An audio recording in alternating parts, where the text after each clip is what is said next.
Құрметті достар, құтты болсын. Біздің елімізде бұрында болмаған жаңалық.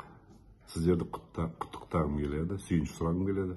Бізде спорт академиясы қаланады екен.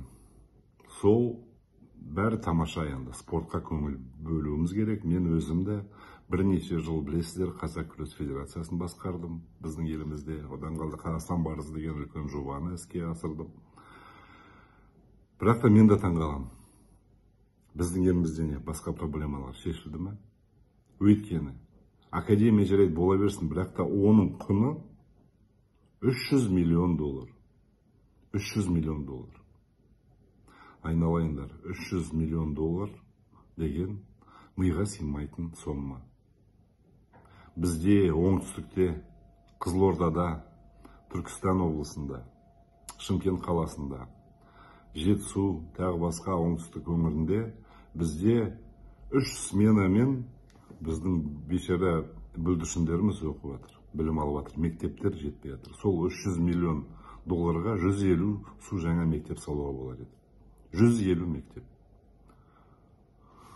Біздің депутаттар қайда? Ұран салатын, айғайлайтатын, оңтүстіктің депутаттары мәжілісте отырған. Сендер неге айғайламайсыңдар? Неге ауыздарың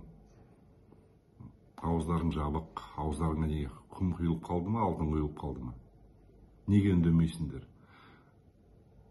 Түкке керек емес жоба мынау спорт академиясы деген. Бізде мынау Астананы алатын болсақ, бізде әлгі жеңіл атлетикаға арналған манеж бар. Вело шабандоздарға арналған үлкен трек бар. Бізде анау Астана арена деген футболға арналған үлкен ғимарат стадиондарымыз бар. Тағы басқа айта берсек, жарты сағат оқытады. Оның бәрі, егер жылда 365 күн болса, соның 300 бірдеңе күні бос тұр. Міне содан сендер жасаңдар. Велотректе мынау велоспортқа арналған факультет. Жеңіл атлетикадан сол жеңіл атлетика манежінде жасаңыздар. Бір тиын көк тиын шығармай бюджеттен.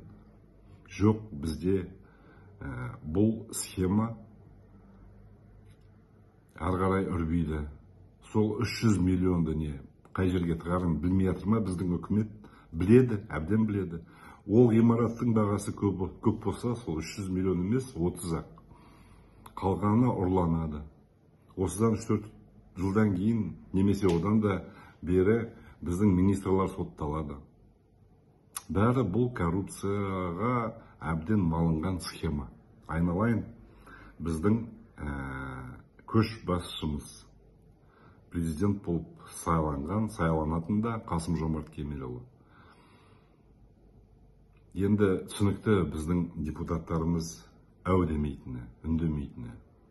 Олар шешкен жоқ, олардың шешімі емес, $300 миллион спорт академиясына жұмсау. Оны шешкен өзіңіздің қарамағыңызда істейтін мен қызметкерлер. Енді тоқтатыңызшы.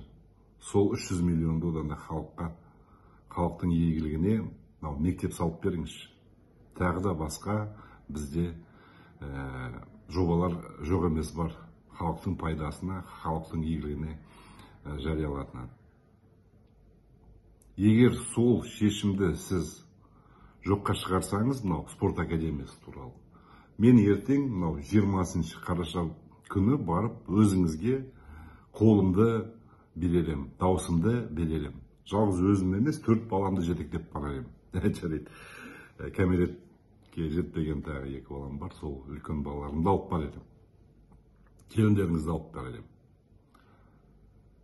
Бұл қандай жаңа Қазақстан? Айтыңызшы маған, түсіндіріп беріңізші. Осыдан 3-4 ай бұрын сіздер құрметті президент, ЛРТ жобасы жабылсын деп тапсырма бердіңіз. 2 айдан кейін суырылып шықты, Астананың әкімі жоқ, ЛРТ жобасы жабылмайды, арғарай тағы $500 миллион жұмсаймыз. Одан қалды, сосын іске қосқаннан кейін бюджеттен тағы жылына кем дегенде бір $50 миллион жұмсалып жатады біздің бюджеттен, халықтың қалтасынан деген сөз. Сондықтан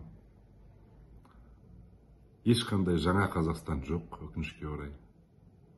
Бұндай түрімізбен жаңа Қазақстанға қол жеткізе алмаймыз.